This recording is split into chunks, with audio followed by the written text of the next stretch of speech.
Aurora, Texas, 1897, 50 years before Roswell. Newspapers reported a major crash and a dead spaceman buried in the Aurora cemetery. But as time went by, the story was lost. Then, 70 years later, it resurfaced. Well, in 1973, Bill Case started writing articles for the Dallas Morning News, and that spread over the countryside. The interest jumped because, again, somebody was resurrecting the old Aurora crash in 1897. The legend was reborn. Ufologists across the country scrambled to uncover the truth behind the possible alien graveyard. Hayden Hughes, the founder of the International UFO Bureau, was among the first to arrive in Aurora.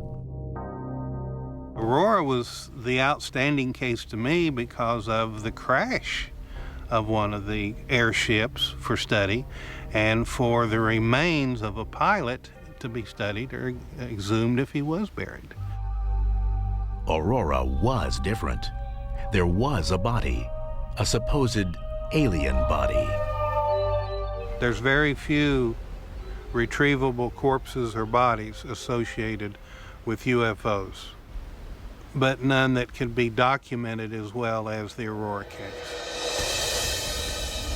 My belief in what the occupant pilot was what it was said, that it was the pilot of what the craft was. His description was that it was an alien in form. It was small in stature, which would confirm the type of creatures that are seen most frequently aboard UFOs. They are small in stature, childlike in size. The body, the crash site, the remnants of the airship. To Hughes, these had to be either the real thing or a hoax, and it was worth investigating. As to what to expect when we came to Aurora that first time, I was quite surprised that it wasn't as big as I visualized it to be. Coming into town, where was it? Well, we just went through it. There's the cemetery, okay? There's the hill, the windmills over this way. There's some houses down this way are businesses. That was the extent of it. Another surprise, Hughes's reception by the residents of Aurora. It appeared that they had no interest in solving the mystery. One time you talked, the people were open. The next time, they were not.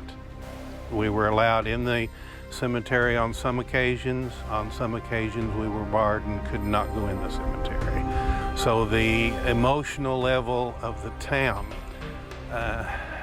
kind of told me they wanted no involvement with it.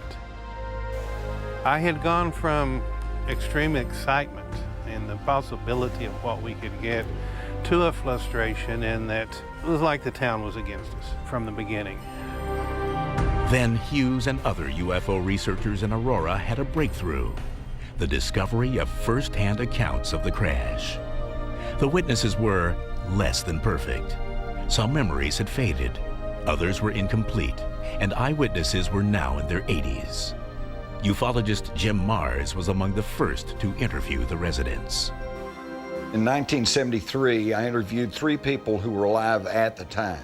One, Robbie Hansen, said it was a hoax, but then by her own story, she was not a direct witness, had no direct knowledge of it. Her father was told about it, he laughed, thought it was a hoax, and that stuck in her mind. But then, Mars discovered 2 witnesses who contradicted Hansen and offered first-hand accounts of the actual crash. There's Mary Evans, who did recall that something crashed. Her parents went to look at the wreckage but would not let her go. So we have kind of an indirect witness there who says it did happen.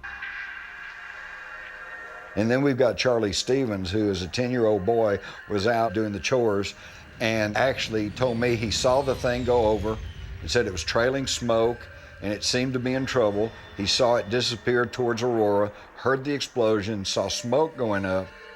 He wanted to go up and see what had happened, but his father, this old farmer in 1897, said, "No, son, we have to finish the chores." And he said his father went up into town the next day and came back and told him about all the wreckage that was lying around. So the preponderance of the eyewitness testimony leans towards something happened. In addition to eyewitness accounts, researchers located one man who added a new twist to the investigation. Aurora resident Brawley Oates, who suffered from an extreme case of rheumatoid arthritis, believed his debilitating health condition was somehow connected to the Aurora legend. Brawley Oates lived at the site of the crash. I believe he moved there in 1945. And when he moved there, he had the well cleaned out because it had all this metal stuff and debris down in it.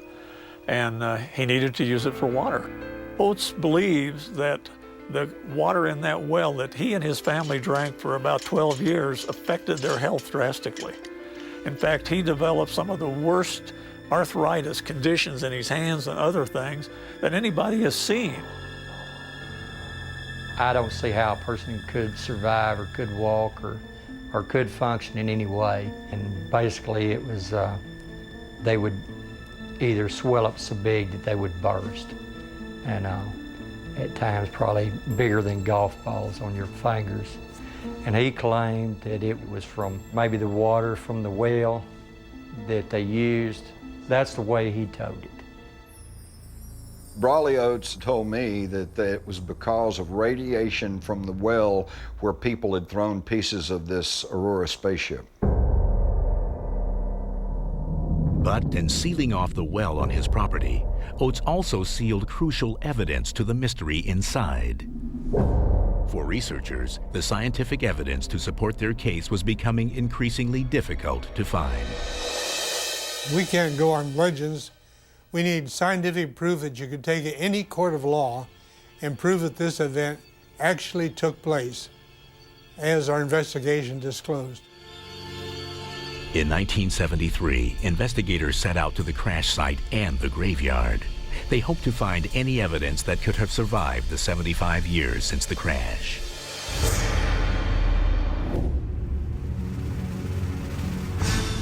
In the 1973 investigation, researchers found witnesses that authenticated an airship crash in April 1897. There were also claims of an alien buried in the local cemetery.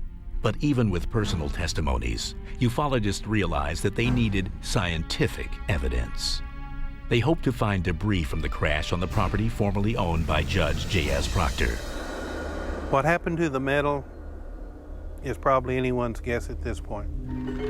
The best guess to me was the main bulk of it was hauled off, and what was left behind was thrown down the well. Finding the well was easy, but researchers quickly discovered a problem. The well had been sealed off years earlier by the new property owner, Brawley Oates. He had this big slab, 8 by 8 feet concrete over the old well. So to move that would be a major job. Discouraged, investigators turned their search for clues to other parts of the property. They went around and they got the little pinging of the machine, and they dig down and they find pieces of stuff. And some of the things they found were natural things you would find on a piece of property that had been around for years and had been farmed. Nails, bolts, and many other identifiable items were dug up at the crash site. But then, something caught their attention. One of the fellows from Corpus Christi, Texas, found a piece that was very significant that MUFON has actually had analyzed by John Schuessler. This was tested 2 times. In 1973, immediately after it was taken out of the ground, it was transmitted to me, and I took it into an aerospace laboratory. This laboratory was one that was used to determine the failure modes of aircraft and spacecraft parts. So they had the latest and best equipment.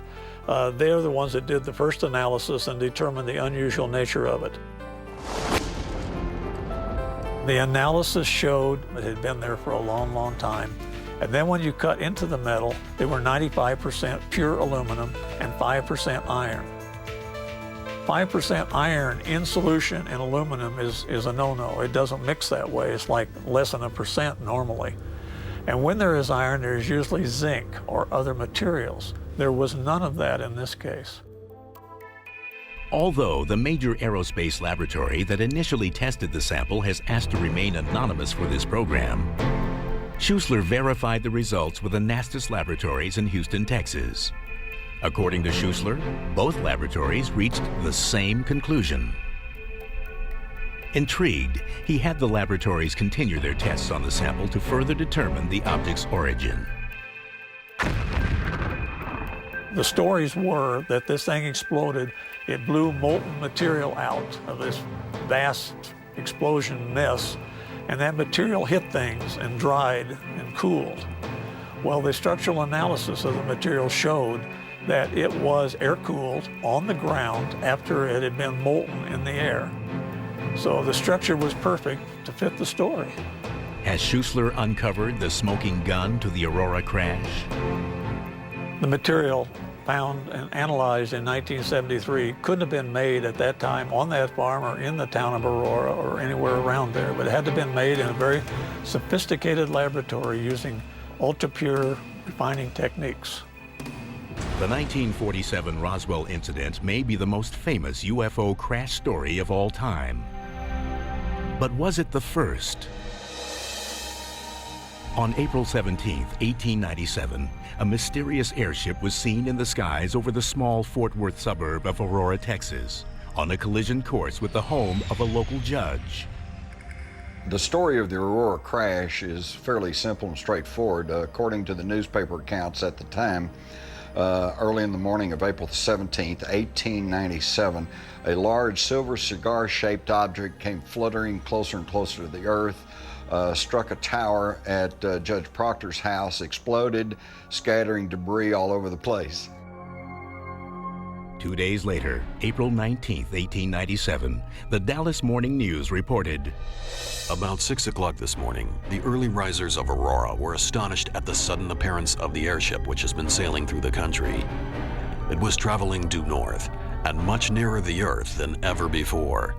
It sailed directly over the public square, and when it reached the north part of town, collided with the tower of Judge Proctor's windmill and went into pieces with a terrific explosion."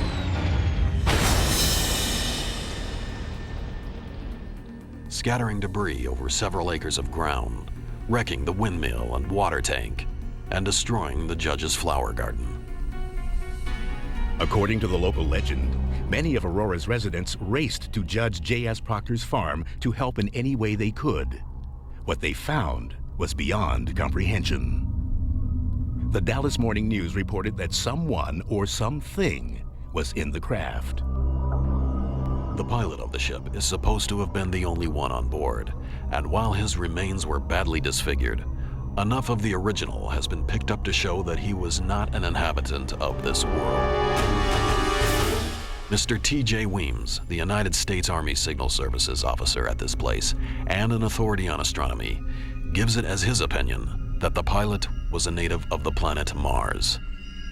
His description was that it was an alien in form, and he was referred to as a Martian.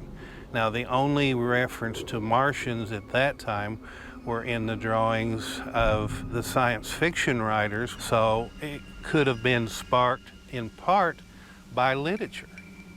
Of course, I wasn't there, so I can't say for sure who piloted the craft. All I can go is by the newspaper accounts, and they made it quite clear that the remains clearly indicated he was not an inhabitant of this world. According to the Fort Worth Register, the alien did not survive. They reported that he was given a Christian burial in the town cemetery. The fragments of the craft were then thrown down a well. The townspeople more or less wanted to forget about it, and I won't say pretend it didn't happen, but probably couldn't cope with what happened and didn't know. A small stone was placed over the unmarked plot to confirm the grave of the airship pilot. But as time passed, he would not be allowed to rest in peace. Years have gone by, leaving fewer and fewer eyewitnesses to the events of April 1897. Eventually, the story became a legend, a colorful tale that some considered to be fiction. Judge Proctor's land was sold. The newspaper stopped writing about the incident in Aurora, and the gravesite became little more than a curiosity. My initial reaction to the Aurora story, I have to admit, was a little bit of one of skepticism. But if you're going to be a history writer, you need to at least make a stab at trying to find out the truth. And that's what launched my investigation. When I began to research it, however, I found that there was more to the story than just the Aurora incident. I went to the Dallas Morning News, assuming that the Aurora story would be a headline on page 1. Well, it wasn't. It was buried in the middle of page 5. And what intrigued me was it wasn't even the first airship story on that page. In fact, there were over a dozen different articles about the mysterious airships listed in the April 19th edition of the paper. There were at least 16 in that same area the 2 days before this incident. 16 reported cases by reputable people is significant. In late November 1896, thousands of witnesses reported seeing the mysterious airship 1,500 miles away over California. Over the next few months, the tale spread to more than 20 additional states from California to Michigan. In Texas alone, the airship was spotted in over 30 counties between April and May of 1897. For those 2 months in 1897, literally hundreds of Texans saw something in the night air over Texas. They described it as cigar-shaped. Some people said it had lights. Some people said it didn't. Some said it could go 200, 150, 300 miles an hour. It could do things that airships today can barely do. Top speed at that time was about 35 to 40 miles an hour by train. And for reputable people to say something flew over their head going more than 100 miles an hour would be the same as us saying something went over our head going thousands of miles an hour. Texas historian Wallace Cheriton focused his research on the incident on the so-called witnesses listed in the newspaper articles. What I was trying to do was prove, were these real people? I was very pleased to find, yes, they were. They were, in fact, real people. When I first heard the stories of the airships, that excited me. It wasn't a lone incident. People across the country were experiencing something. That gave it validity. What were they seeing? Why were they seeing it? I'm not sure that we'll ever know what they were seeing. What I am sure is they saw something. Could it have been a balloon? Perhaps. Probably not an airplane, since those didn't exist.